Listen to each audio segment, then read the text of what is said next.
تاریخ میں ایسے حکمران بھی گزرے ہیں جنہوں نے نہ صرف اپنی بہادری اور حکمت عملی سے عظیم سلطنتیں قائم کی بلکہ علم و ادب کی سرپرستی سے اپنی رہا کو خوشحالی کا راستہ دکھایا۔ ان میں سے ایک نام ہے سلطان احمد سنجر کا، جو سلجوق سلطنت کے آخری عظیم حکمران تھے۔ یہ کہانی ہے ایک ایسے سلطان کی جس نے خراسان کو علم، تجارت اور طاقت کا مرکز بنایا، لیکن اپنے ہی لوگوں کی بغاوتوں اور دشمنوں کی چالاکیوں کا شکار ہو کر زوال پذیر ہوا۔ السلام علیکم ناظرین، میں ہوں انضمام اعظم اور آپ دیکھ رہے ہیں فیکٹس ود انزی، جہاں ہم آپ کو دنیا بھر کی تاریخ اور بالخصوص اسلامی تاریخ کے حوالے سے معلومات فراہم کرتے ہیں۔ ویڈیو شروع کرنے سے پہلے ہمیشہ کی طرح آپ سے گزارش ہے کہ ویڈیو کو لائک کر دیں اور ہماری حوصلہ افزائی کے لیے ایک پیارا سا کمنٹ ضرور کیجیے گا۔ ناظرین، کیسے ایک عظیم حکمران نے ترکمان قبائل اور کتاشانی ترکوں سے چیلنجز کا سامنا کیا، کیسے علم اور جنگ کے میدانوں میں ایک ہی وقت میں کامیابی حاصل کی، اور کیسے ان کی شکست اسلامی دنیا کے لیے ایک سبق بن گئی۔ آئیے سلطان احمد سنجر کی مکمل کہانی پر روشنی ڈالتے ہیں۔ یہ ایک ایسی داستان ہے جو آپ کو حیران کرے گی اور بہت کچھ سکھائے گی۔ سلطان احمد سنجر 1085 عیسوی میں سلجوق خاندان کے ایک معزز گھرانے میں پیدا ہوئے۔ ان کے والد اب ملک شاہ اول تھے، جو سلجوق سلطنت کے بانیوں میں شمار ہوتے ہیں۔ ان کے والد نے اپنے بیٹے کو بچپن ہی سے قیادت کی تعلیم دینا شروع کر دی تھی۔ ان کا خاندانی پس منظر انہیں سلطنت کے انتظامی اور عسکری امور کے لیے قدرتی طور پر تیار کیا گیا تھا۔ سلطان احمد کو اسلامی علوم، فقہ اور شریعت میں مہارت دی گئی۔ انہوں نے عربی، فارسی اور ترک زبانوں پر عبور حاصل کیا۔ جنگی مہارتوں میں گھوڑ سواری، تلوار بازی اور جنگی حکمت عملی سیکھنے پر خصوصی توجہ دی گئی۔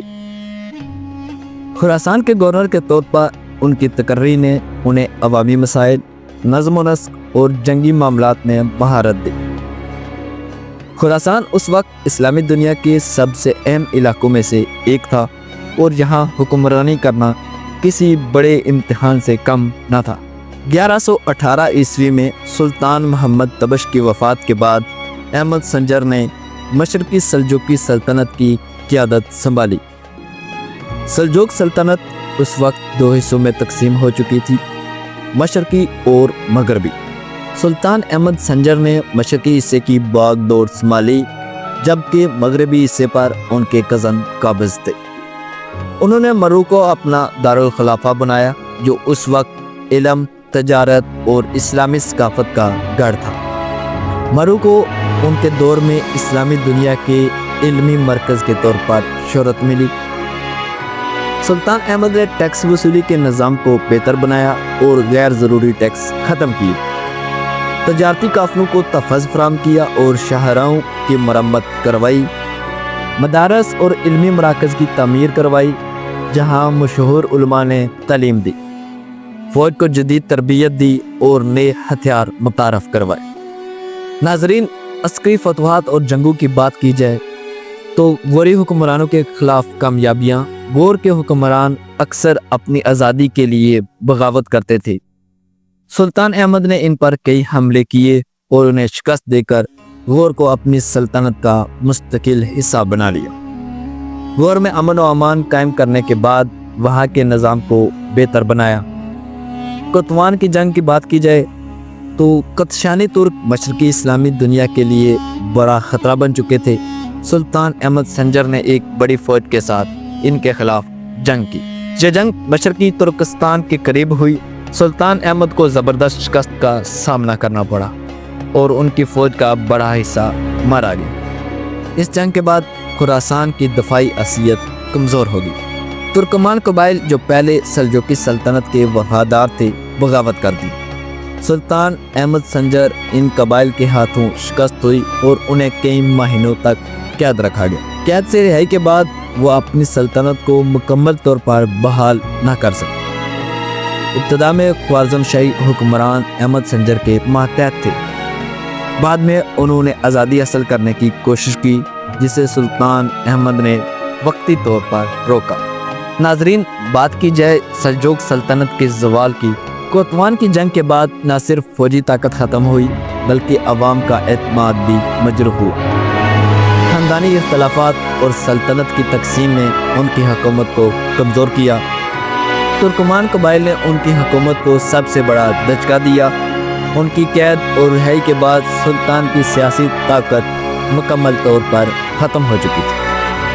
سلطان احمد سنجر کا انتقال 1157 عیسوی میں ہوا۔ ان کی وفات کے ساتھ مشرقی سلجوق سلطنت کا خاتمہ ہو گیا۔ وہ مرو میں دفن ہیں جہاں ان کا مقبرہ اسلامی تاریخ کا ایک یادگار حصہ ہے۔ سلطان احمد سنجر علم، تجارت اور ثقافت کے فروغ کے لیے یاد رکھے جاتے ہیں۔ ان کی شکست اسلامی دنیا کے لیے ایک بہت بڑا سبق بن گئی جو داخلی اتحاد اور سیاسی حکمت عملیوں کی اہمیت کو واضح کرتا ہے۔ ناظرین، سلطان احمد سنجر کی زندگی ہمیں یہ سکھاتی ہے کہ قیادت صرف فتوحات اور کامیابیوں کا نام نہیں بلکہ مشکلات کے باوجود ثابت قدم رہنے کا حوصلہ بھی قیادت کا حصہ ہے۔ ان کی کہانی علم، طاقت اور قربانی کی ایک ناقابل فراموش داستان ہے۔ ناظرین، اگر آپ کو ہماری یہ ویڈیو پسند آئی تو ہماری حوصلہ افزائی کے لیے لائک کا بٹن دبائیں، اپنی قیمتی رائے کے لیے کمنٹ کریں اور ہمارے چینل فیکٹس ود انزی کو سبسکرائب کریں تاکہ آپ اسلامی تاریخ کی مزید ویڈیوز دیکھ سکیں۔